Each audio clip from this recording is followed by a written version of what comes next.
It's so great to see you. Welcome back for another mindful health interview. I'm so excited about today. We're going to be talking with Adam Juratovac of Juratovac Law about how he navigates mental health and wellness in his profession as a lawyer. So I'm just going to go and invite him in here.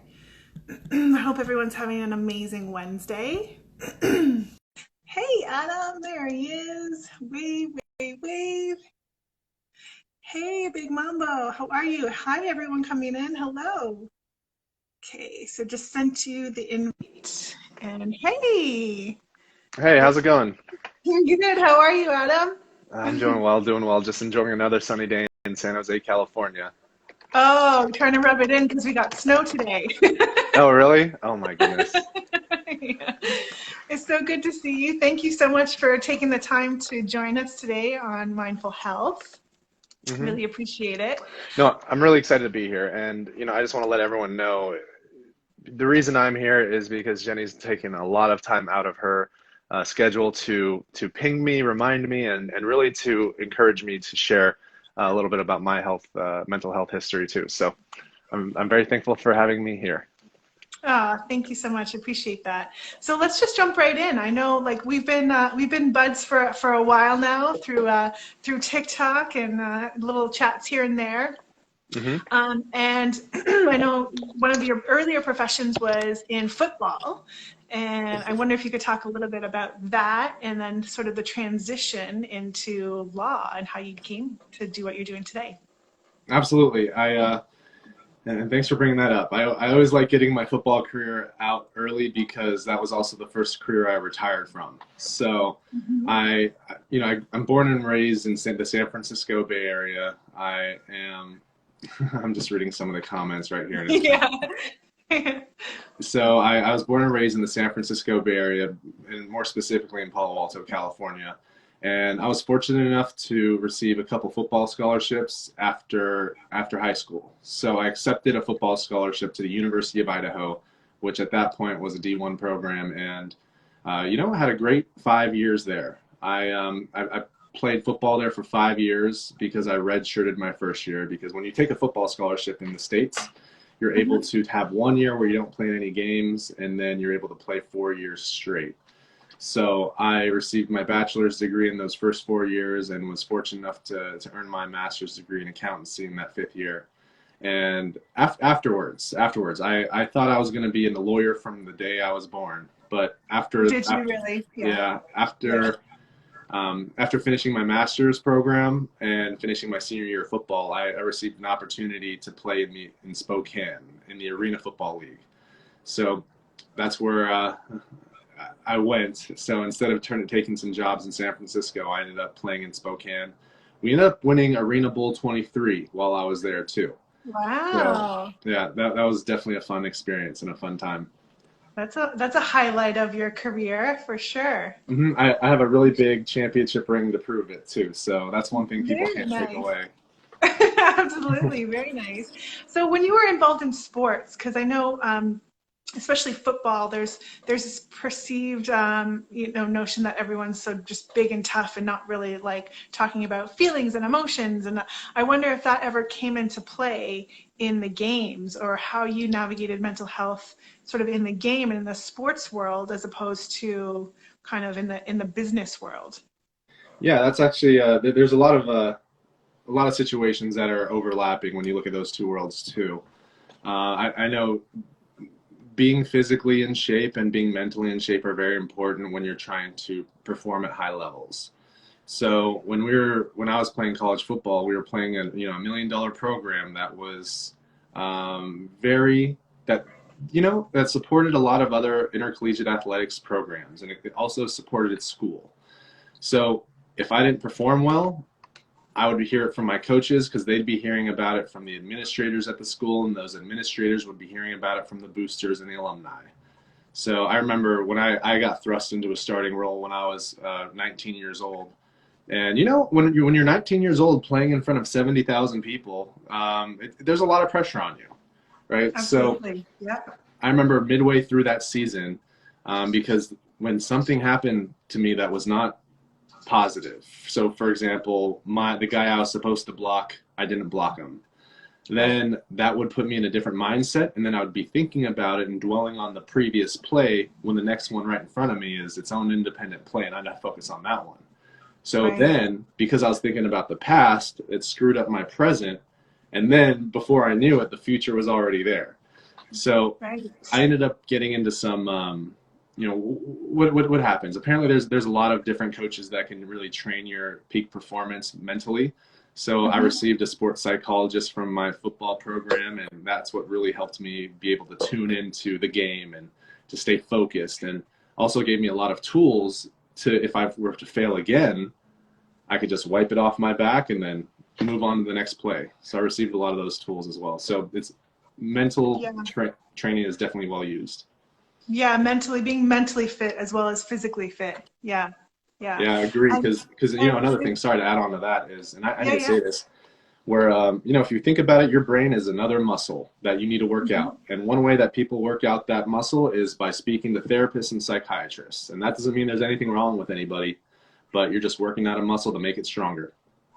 Absolutely. And I think that's sort of the feel that we offer here at Mindful Health is that and ending that stigma of sort of going into that cold call office and sitting on the couch and trying to spill all the beans about what's going on. We Yeah. wanted to be a more open, collaborative space. Just create sort of a safe space for people to talk about tough stuff and in a sort of a mindful way. So it's less intimidating. It's more focused on the whole body, the whole person, mind, body, and spirit, rather just than tackling just the negative stuff. It's also about getting to the positive Mm. things as well too. Um, and so that's really important. What you said is you were so focused on the past that it was affecting your future, and then before you knew it, affecting your present. Before you knew it, that the future was here. Hmm. Yeah, I love that analogy. And so can you take us through how you made that transition from sports into law? Hmm. Yeah. So actually, the transition was a little bit more muddy than you would think. I Okay. I won Arena Bowl 23 with the Spokane Shock in 2010, and 3 days later, I'd already been accepted into several law schools, and I already committed to going to the University of Idaho. And so three days after we hoisted that championship trophy up in the air, and we had confetti raining on us for 15 minutes straight, I was reading cases in law school. So that weekend, I actually had to read about 150 pages prior to my first class. So Wow. it was pretty fun. Going to law school is definitely a full-time experience, so I recommend, in my opinion, I Yeah. couldn't do it in a part-time program, or it'd be very difficult for me to do it in a night school program, just because I need to be fully inundated with the law in order to really understand it and get better. But I went through law school. That first semester, I studied every single day from around 8 a.m. to 9 p.m., and I had a 2-hour break in the middle of that day to meet with my trainers and nutritionists and speed trainers in order to train for the next NFL Pro Day. So when the NFL scouts came back in, because I had success at the arena football level, which is a lower tiered professional football league, they saw that success could equate into the NFL level. So that's when I started Mhm. training for that sport. Now, unfortunately for me, the day that the NFL scouts were going to come in and to evaluate me was the exact day of the NFL lockout back in 2011. Oh So no. if people don't remember what happened there, it was the collective bargaining agreement, which means the big employment agreement between the players and the coaches, or the players and the owners. It Mm, expired, and the league could right. not come up with a new uh, agreement in time. So the owners locked out every single active player and locked out every player that wasn't coming out of college. So that was me. So I remember Yeah. actually being at my tryout with the NFL scouts there, getting my height, weighing in, getting ready to roll, and then them receiving a phone call and telling me I had to go home. So Oh gosh. yeah. Devastating. Did it feel devastating? Like how was that? How did you handle that sort of that blow, I guess? I handled it in the most positive way that I could, which Mhm. was I went to since I got kicked out of the training facility at my school, I went to the recreation center and I crushed out 225 pounds on the bench press as many times as I could, because that was one of the tests I was prepared to take that day. And Wow. after that, I ordered an extra large pizza. I ate it, and then I went to a local hangout and played darts with some of my friends for a couple hours. But it was really traumatic, you know, training for Yep, something. absolutely. And if you look at the opportunity cost, I lost 2 to 3 hours every single day that could have studied in law, and Yep, just so I could yep. train my body. So it was it was devastating on a lot of levels. Yeah. How does perfectionism come into play? Because you mentioned earlier that you were so focused on a past play that it affected your future. And I wonder how the level of perfectionism is in sports. Is that a sort of a broad concept in sports, that level of perfectionism, or is it just with certain people or mindsets? So I think one thing that's really evident in the sports world right now is you always chase after the perfect game, right? You always chase Mhm. after the perfect round, the perfect quarter, the perfect block. But one thing that we need to consistently tell ourselves is, you know, practice does not make perfect, right? No matter how many times you practice it, you won't get better all the way till you achieve perfection. That's But right. perfect practice makes perfect, right? And here's the Yeah. thing. It's really almost impossible to have a perfect practice.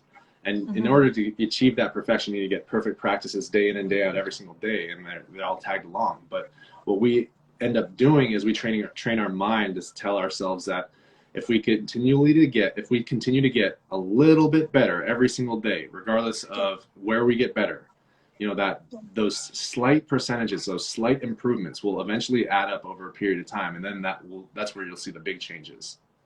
Yeah, I have a friend that says practice makes progress. So I really Yeah, like I that. like that. Yeah, Hmm. yeah. So how does that perfectionism or that skill of detail come into play when you're practicing law? And also, do you think the lockdown or the lockout had anything to do with you going into the type of law that you practice now? Because you're doing employment law, right? Hmm. That's actually a really good question. So after I'll answer the football one first. No, Sure. I don't think it moved me into employment law, but I will say that when that lockout occurred, I actually returned back to the Arena Football League and played a season for the San Jose SaberCats, which is the team I grew up watching when I was a kid. Oh, that's And yeah, I played for them, amazing. and I ended up having a career-ending injury when I was playing in Dallas. Mm, So that's when my mm, career ended. I ended up retiring with the San Jose SaberCats. But yeah. um, when you're talking about perfection, I feel that, you know, anytime you achieve a high level of success anywhere, doing anything, whether it be, you know, the profession you're in, the job that you're at, or even one task in the job that you're doing, Hmm. it's, you know, how you do the little things and how you complete those little things is the same way how you complete the big things. Yeah. So the individual who I see that's leaving trash everywhere around his room or her room, or, you know, when they go to a public space and they just leave trash everywhere, I tell myself, you know, if you're working on a project with that individual, they will not have that accountability where they're going to pick up after themselves. And Yeah. it's how you do those little things that's how you can really tell if that individual and how they'll act when the big situations come around.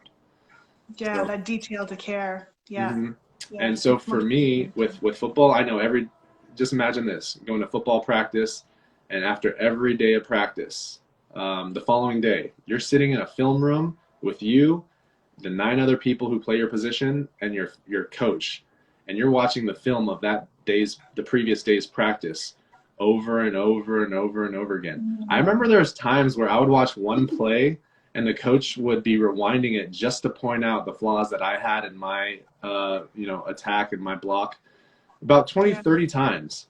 And a lot of those times it would just be on your footwork. Like, hey, you need to move your foot 4 inches this way. Because then if you move your first foot 4 inches a little bit wider, your second foot would have been able to cover that much more ground. Right. So when you're looking at that much attention to detail, if you're looking at the Yeah. camera and you're judging where your eyes are looking based on your helmet placement, because you need to train your eyes too. So Yeah. I'm not saying I'm a professional. I'm not saying I'm the best lawyer in the world, But I am saying that I put that same level of detail that I put when I was playing college sports and professional sports. I put that same level of detail in everything I do now. Sure, I'm sure a lot of those life lessons too transfer over into your successes as a lawyer. So that's a really good point that you make about watching over and over again your flaws, because I think that's something that we tend to do in the world in everyday life, is that we focus on the flaws without really focusing on the solution to the problem. So we're so focused on the flaws and getting down on ourselves about all the things that we did wrong, but it's really important to take note of the flaws, but then put energy and focus towards a solution and how we can improve ourselves and make ourselves better. So how did you wrap your brain around constantly, in essence, being told what you're doing wrong all the time? And how did you turn that into like a positive experience to gain traction in moving forward? Yeah, that's a really good question, and I guess I have to first point out that I purposely don't put myself in very many safe spaces. So when I was getting the feedback 20 to 30 times for every single play, and just imagine in one game you have 90 plays, Yeah. I wasn't receiving that positive affirmation at the end either. So the mindset that you need to have with you is, I can't listen to the words that are being told to me right now, but I need to figure out what the message is. What's the message? All right, there was 10 swears within that one sentence, but what is the message I can pull out of that? Because ultimately I'm getting attention diverted my way, and the individual who's diverting that attention wants me to perform well, you know? They want me to make that block. So Yeah. what's the best way that I can take this and develop it?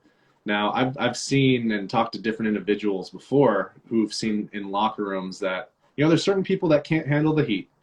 And, Yeah. you know, that's one reason why when I coached high school football for 5 years too, when I was a lawyer.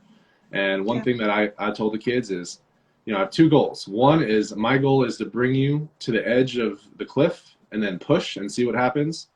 And then my second goal is, you know, my goal is to treat everyone here fairly.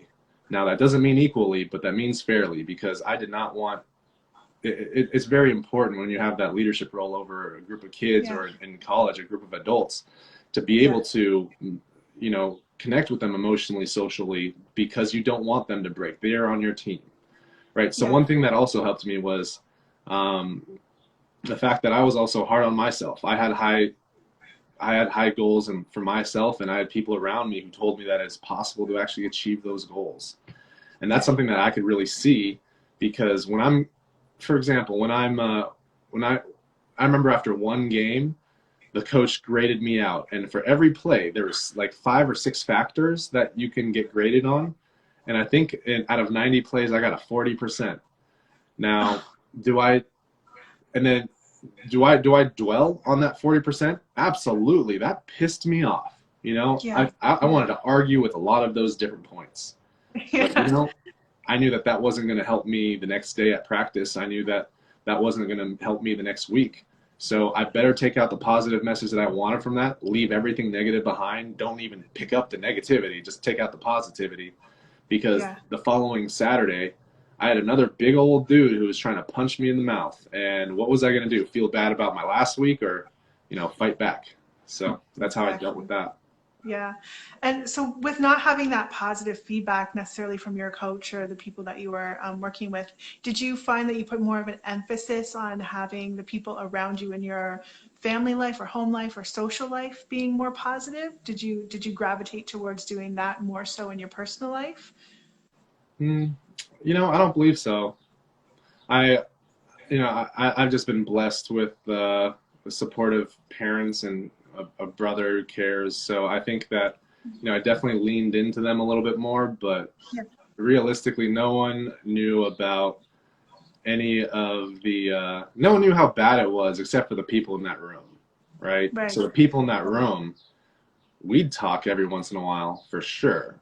Yeah. But at the same time, it's, you know, I think there's a good book that came out a few years ago. It's called The Mask of Masculinity, that talked about how boys are raised to wear masks that restrict them from showing any type of emotion or pain or Yeah. sadness. And, Hmm. you know, I really feel like in the locker room that I was in, at least, we weren't necessarily encouraged to do so, but we weren't discouraged to do so. It's like if you had to talk about something, people were there to listen, you know, and they were there and they were always very supportive.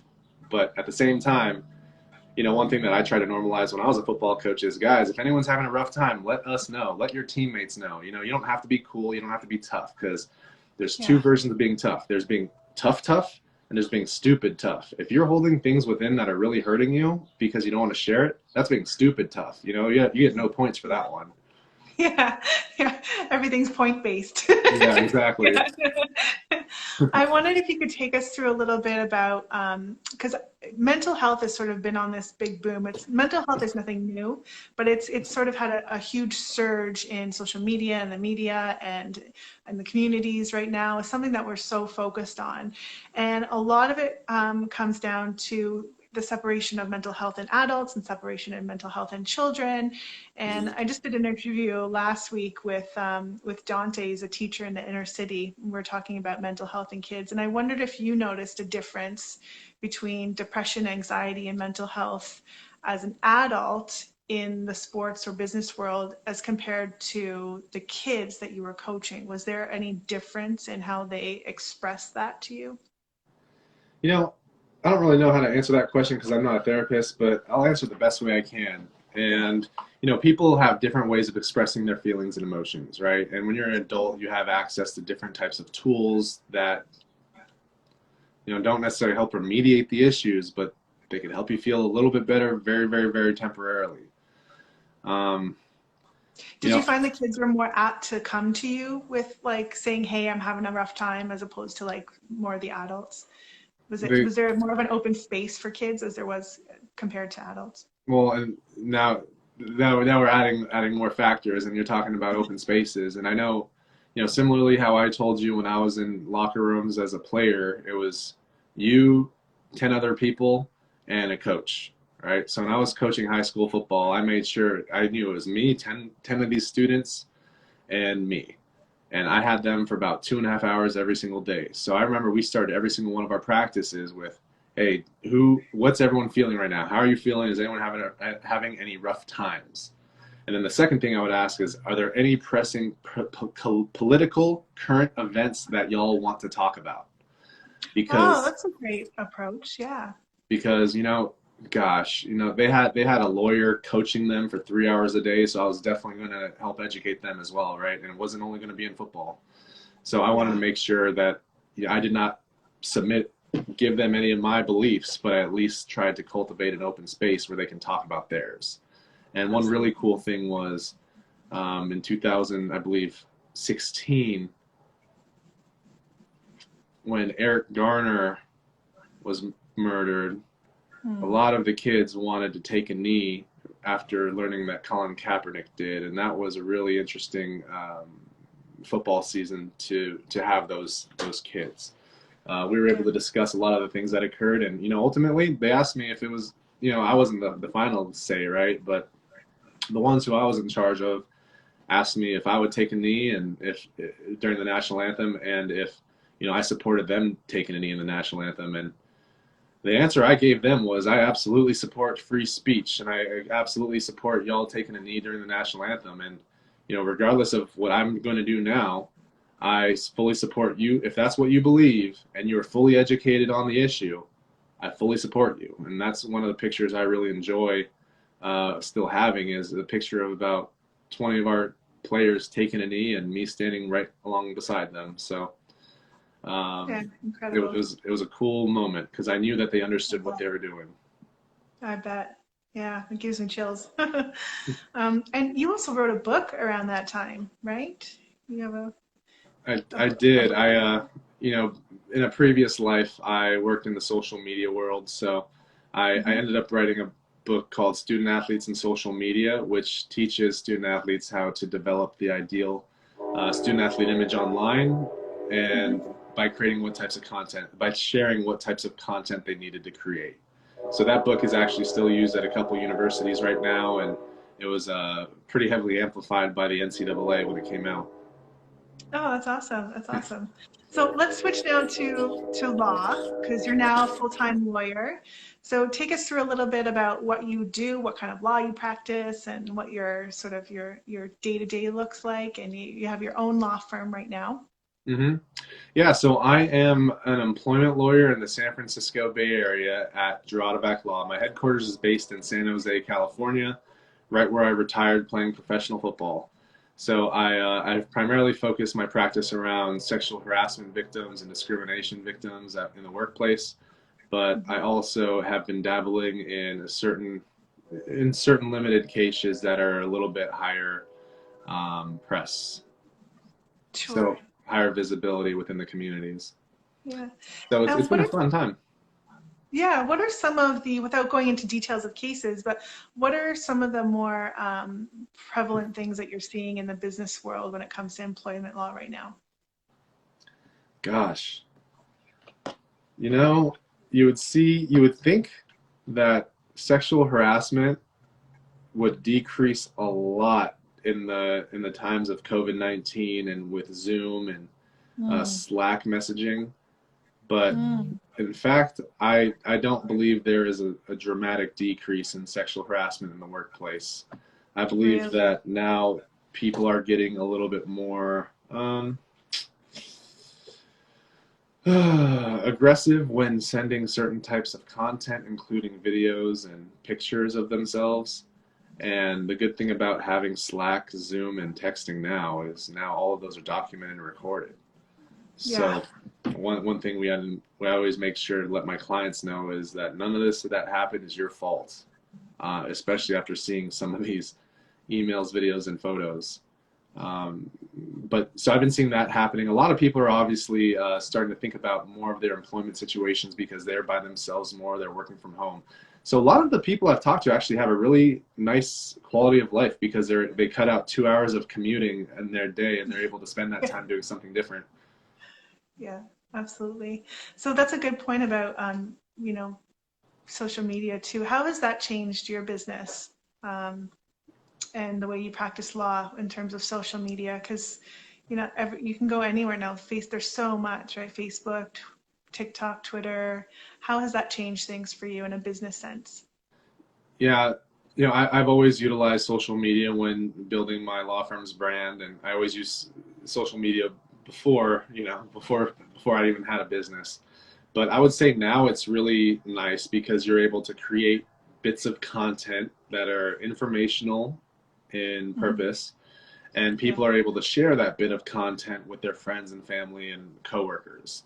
Now, in the yeah, past, and I'm thinking about in the very recent past where blog posts were still very popular, it's essentially a mini blog that you're able to create a little tidbit of information in a nutshell and then shoot it off. So I feel that more people are recognizing me around town just because they've seen one of my videos or two of my videos.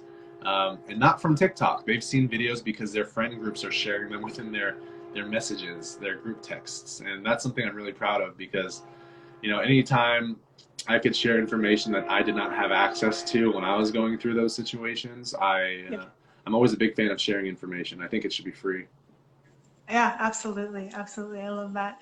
And so when we're talking about employment law and harassment issues and things like that, without going into any details about specific clients or cases, those we're just talking about mental health here.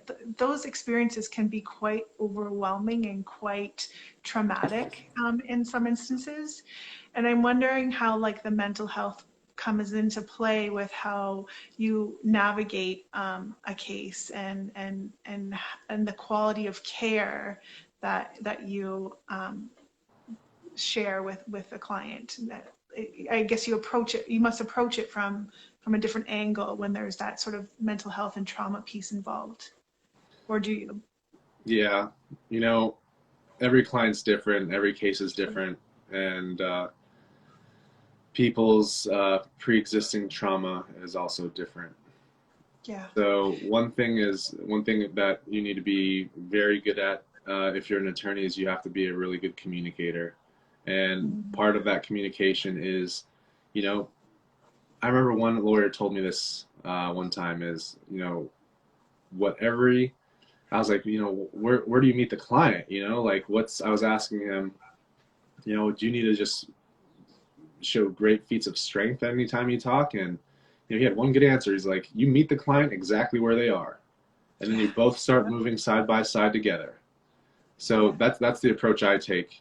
And obviously I'm that cheerleader, right? I'm that person who's on beside them, who's done this walk before, and I know exactly what's going on in your case, and I'm learning more every single day, but I'm here side by side with you. You're not alone. And that's a message that I always continue to give. Yeah, that's fantastic because you build that foundation of trust, and I think that's a great place to start. And I love what you said about communication, because we talk about a lot about communication at the clinic, and that's, what do you feel are the most key pieces to communication? Because it's so important when you have that open, honest communication. It just makes everything flow easier, and again builds that foundation of trust. What are the most important aspects of communication for you? For me personally, one thing I really enjoy is phone conversations and face-to-face conversations. Like texting is not my thing. My text, whenever I text, it kind of blends in with legal writing. So I'm worrying about parentheses and commas and all that good stuff. Yeah. But for me, what's really important is that face-to-face contact where you're able to talk and listen. Most importantly, you need to listen, because if you're talking, you're not learning very much. You're sharing a lot about what you know about, but realistically, what is the purpose of you being there? And the purpose of you being there is to connect with the other person. So it's a big back and forth, right? One thing I always enjoy is I always try to find commonalities with growing up and commonalities in our past. And one thing that a lot of people have in common is they did play sports, or they did play music, and that's something that I really enjoy. So I end up talking to them about that. And most recently, I just saw a gentleman take a walk in my shoes, 5, just joined in here, and he and I communicated a lot about, being in San Jose and our passion about progressing the Stop Asian Hate movement and our dislike of discrimination and racism in the United States of America. So that's what we're able to connect on. Yeah, so that's a really great segue. So I wanted to get into a little bit about your work there, and if you could talk about your involvement with the community. You've gotten really involved in the rallies of the Stop Asian Hate movement, and if you could share a little bit about that and your passions behind that and what you're doing around that. Absolutely. And first, I want to give a shout out to Ben Ramalingam. His father is my attorney, Absolutely. or formerly my attorney in college. And I know Ben is also a hybrid as well. So, Ben. So I would like to say that organizing groups of people for a common purpose is, I'm not new to that. That's you could look all the way in my past when I was, the team captain of high school football teams, leading all the kids, do community service, right? I think what really came into play this time around, and one of the reasons why this is the second, I'm organizing another rally. We're having a rally that's happening on Sunday, April 25th at 1 p.m. in San Jose, California at Cesar Chavez Plaza. And the reason why I'm hosting that rally is because after the first rally we hosted, I didn't think enough community voices were heard. Okay. And, I am very, very fortunate to have developed a platform of TikTok followers. So I knew at least 20 people will show up to the next rally. And, if I have a platform, I'm going to use it to the best of my abilities while I can, because I'm still a small business owner. I have no ulterior motives in this other than trying to get the community together and get the community voices heard. If I can do it and we can get it done, then it needs to get done, because, I was an offensive lineman and a defensive lineman by trade and by my practice. So we are the ones who are the grinders, who are used to not getting very much accolades or very many accolades and not getting very much credit. But at the same time, when it comes to getting all these people together and trying to get them rallied behind a particular cause and getting them educated and informed, shoot, someone's got to do it. Why not me? Absolutely. And what are some of the positive changes that you've seen as a result of these rallies, like in the community and people around you? I've seen, when you're talking about positive changes, I'm talking, A lot, a lot. Yeah. Yeah. There's a lot more conversations that are happening right now between people who never even talked before. You know, I'm still a big proponent of we need to build bridges. We need to communicate with people who are on all sides of the room, all sides of the game, because if we don't communicate, then everything does become a physical war. And that's not how we progress as a community. That's not how we progress in the United States of America. Because ultimately, what we see right now with the Stop Asian Hate movement, it's not unique to Asian Americans, right? The Latino community has been fighting this fight for a long time. The Black and African American community has been fighting this fight for a long time. Yeah. Now, just so happens that the spotlight that the media is giving out is towards the Asian American community. So we're going to use it. We're going to utilize that. We're going to use it as much as we can, the best we can. But absolutely, everyone who I've talked to within the Asian American community understands this is not only our fight. This is the fight of a lot of people coming together. This is a fight of Americans. This is a fight of immigrants. This is the fight of people who want to make the America the way that they believe it is and the way that they tell their friends and family it is when they talk about it outside of the country. That's what we want, right? In order for us to do that, we all need to unite. We all need to collaborate, and we all need to communicate. Now, it's not going to happen overnight, right? At the same time, we're going to be as loud as we can for as long as we can, and that's going to continue on Sunday, April 25th. Absolutely. And where do you hope to see this movement take you in 3 months, 6 months, a year from now? What's your focus on a goal and an outcome for the short term? With the Stop Asian Hate movement? Yeah. That is so I have to be the first one to say that is not for me to say. That's not for me to decide. I can only share one person's opinion, which is mine. And the opinion that I have, because I am a small business owner, I am not a politician, I'm not an elected official, right? This event, I'm very proud of it. We did not take any corporate money, and we did not take any money from elected officials. So we actually did everything on our own, and we're getting through everything on our own. So my goal from this rally is to, number one, educate the community, giving them tools that they can use across their everyday lives. So my speech, what I'm going to be talking about, is something that I'm passionate about, and it's something that I know I could lecture on, which I have done many times in the past, which is discrimination in the workplace. What is it? What isn't it? And how to report it and save yourself, right? Yeah. Because that's something that a lot of people don't have access to. And when you look it up on the internet, you're going to have to go across 50, 75 blog articles that you're not even going to understand because it's all written in legalese by lawyers who want people's money. That's not my intent. My intent is to give it to them for free and allow them to empower themselves.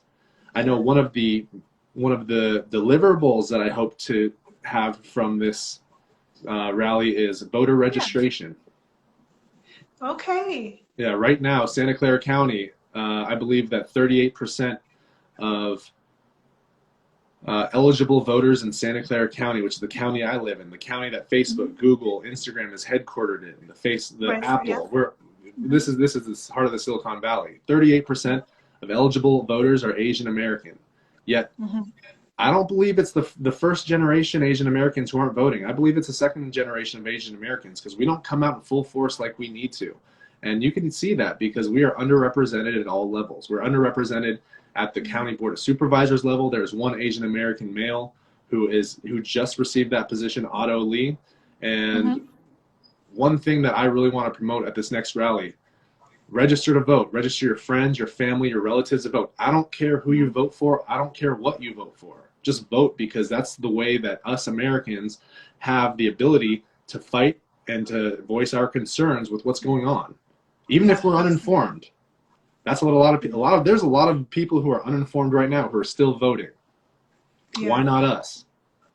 Is there a space or a website or a place where people can go to get more information on the rallies and what you're doing around that, or on the Stop Asian Hate community? And there's a couple. The main, I'm going to type it in the chat right now. Yeah, sure. Yeah. The main website, a spot to go for education. So that's the main website that'll show all of the information about this next upcoming rally. And I know right now there are high school aged individuals in San Jose who are working on websites that are sharing Asian-owned businesses, where to support, and how to get different resources for the Asian American community in San Jose. So I know once we have that published, I could shoot that over to you too. Yeah, that'd be great. That'd be great. I know, And they I have a know, really cute name too. It's a bunch of high school kids and they're calling themselves Gen Azn, Gen Azn. And I was like, that is the coolest name oh, that's so ever. cool. Yeah. Oh, So, wow. That's so creative. I love that. yeah. We actually have one of the speakers of the rally in this live too, Emerald. So Oh, hi, she's, Rob.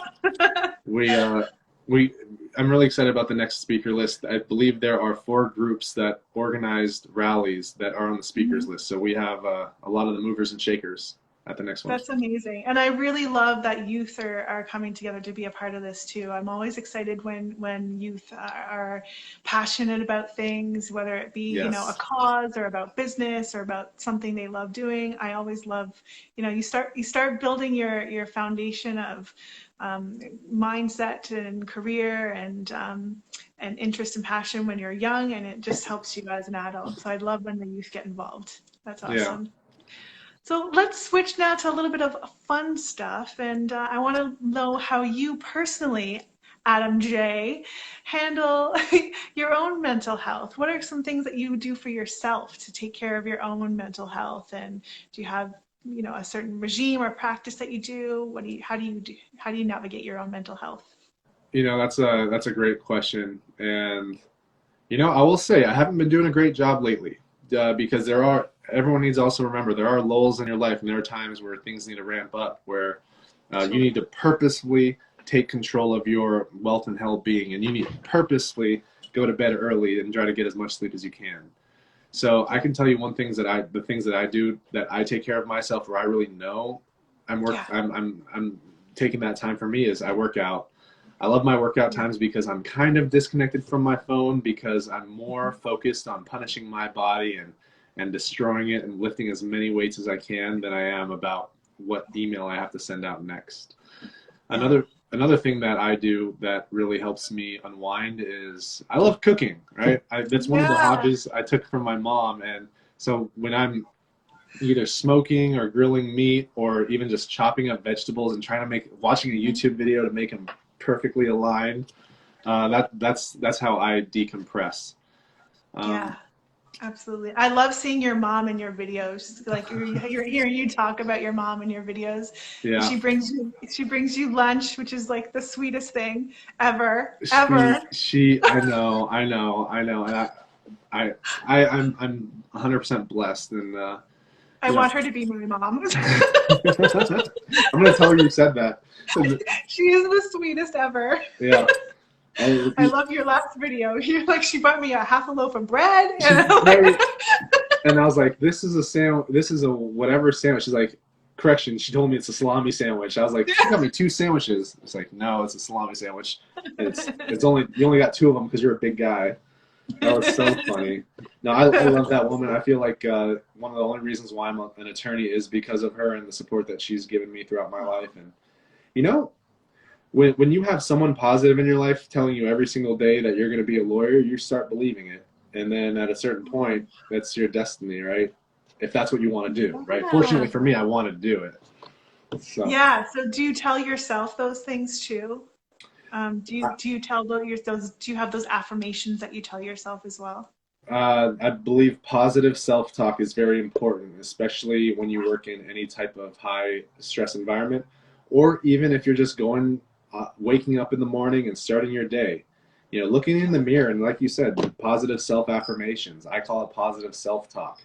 You know, that is very important, because what we have to deal with every single minute is our brain, right? So if we have our brain saying positive things, we're going to have a positive effect. If our brain is consistently saying negative things, then we're going to have a negative effect. So, which is a good reminder, if you're having a lot of negative thoughts, reach out to a friend or a health provider, because absolutely. I don't want to say it's not normal, but we want to know about it.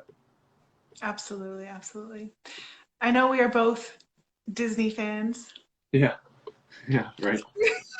I have baby Groot right here.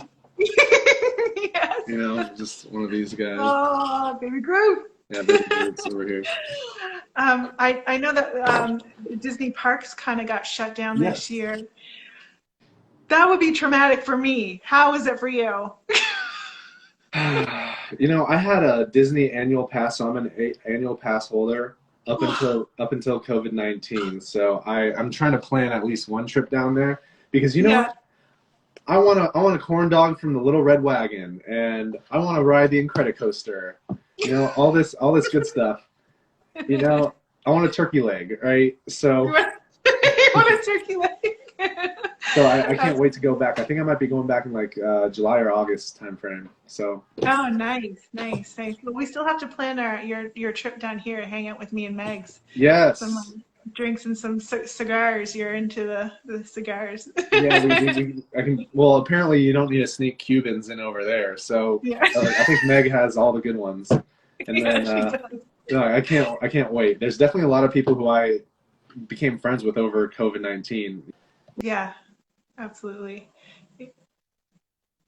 Oh, you know, and then we just want to connect because we had all these connections. We know everyone is like, you know, compatible as like friends and like emotionally and like joking wise. It's like, yeah. you know, let's go like on a golf course or something. Let's like play some hockey. Yeah. I don't know. Yeah, that'd be so fun. That'd be Yeah, so fun. Well, I know your time is valuable, Adam, and I just have a few more questions for you. perfect. I'm just going to shoot out some words, and you just tell me sort of what they mean to you. Got it. And like, you want me to give you short answers or like the quick word that comes out of my head first? It's going to be like a rapid fire kind of, I'm just going to say a word, and you just tell me what you think the meaning of it, what it means to you. Gotcha. Okay. Relationship. Ooh, communication. A lot of communication. Communication and work. Communication. A lot of talking and time. Really time. Passion. Fiery. It's like I think fire because you know when you're very passionate about something, you're gonna work night and day on that particular project, regardless of how you feel. And you know that's how I feel about a lot of the projects I take on. Actually, Law. I loving the passion. I love that thing. I love it because I'm able to learn new things every day, and my job is to learn new things every day. So that's why I love that. Dedication. Commitment. Whenever I think about dedication, I always think about commitment, especially when it comes to picking a goal, having a passion about that goal, and completing that goal. And even if you don't have that passion there, you have that dedication to finish your project. That's awesome. Mindfulness. That's a goal that I'm trying to continue to work on. I know that I know as a former athlete and an attorney, I've definitely picked professions where I need to be, you know, pretty steadfast. And I know Yeah. that that same approach does not work in everyday life, especially when you're working with interpersonal communication. So, mindfulness is something I work on all the time. That's great. And it's always a journey with mindfulness. It's always a learning experience. What Exactly. do you know for sure? That I'm always going to bet on me 100% of the time. I might not win, but I'm going to bet on me. I love that. I love that. I Yeah. love that. Adam, where can people find you? I want to make sure people know where they Oh, can watch your content, where they can get a hold of you. So social media, websites, business, go for it. so hi everyone. My name is Adam Juratovac, and you can find me on my social media accounts at Adam J the Lawyer. It's Adam J the Lawyer. And once you go there, you'll be able to find my work site. My business is Juratovac Law in San Jose, California, and the website's juratovaclaw.com. Now, I just want to give a special shout out to all the people and activists and advocates out there, and just encourage y'all to keep on fighting the good fight, and that means whatever fight that you believe in. Because one really good thing that I believe that this United States was founded on was free speech and the freedom of the press. So if you believe in something, advocate for it. If you want to protest something, do it, because that ability is something that we have over other countries. So we need to utilize that as best as possible. Absolutely. Adam, thank you so much for joining me today. I know your time is valuable, so I'll let you go, but I want to let you know that we'll post this interview on YouTube and on IGTV for people to see. There's a lot of great information, and I know you're going to help a lot of people, so I really appreciate you taking the time to do this, and we'll chat soon, buddy. Absolutely. Thanks for having me on here, and I appreciate everyone else. Thank you. Absolutely. Take care.